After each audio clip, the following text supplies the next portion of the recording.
If not, we'll get to our keynote speaker. I'd like to introduce our speaker.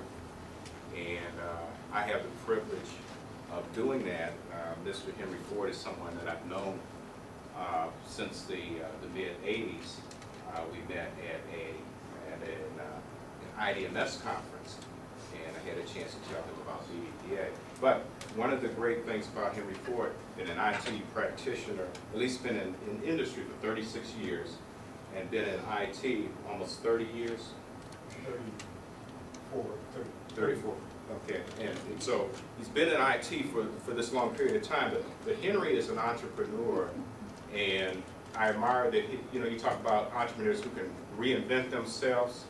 Henry's someone who was an IT techie who reinvented himself as a publisher, an author, a speaker, motivational speaking. He's publisher of Visions newsletter, and it's just, good evening. Good evening. And I would just like to take this time right now to bring to you Mr. Henry Ford. All right.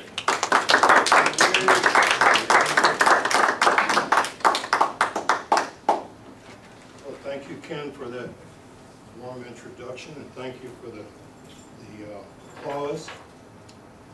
What I want to do today is, first of all, I have to do 4 housekeeping items. Need to clarify the facts, define the task, recognize the challenge, and also explain the disclaimer. Norman made a fantastic observation as I was being introduced. So I like to pick on Norman anyway, but he really did this. He read my opening line. Basically what I was going to share with you is that I'm old. And that's what Norman said. Been around a very long time. That I think we can all agree on. And what I like to do when I speak to an audience is get some agreement. So I'm probably got it on just everybody in here. So Norman, thanks for that observation. That's okay.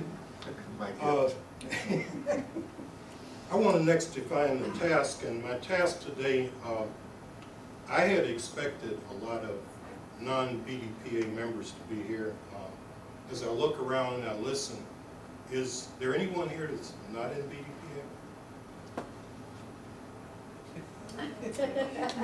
Well, okay. We'll have to fix that. I'll probably not talk her into anything this afternoon, but I think I can still share information I have to share and make you, well, glad that you made the decision to be in BDPA for one, if you're not already happy with that decision, and try to impress upon you the need to go a little deeper, to hang in there. But sometimes we have a lot of obligations that come up, and different things that stand in our way or that divert us from what we're trying to do.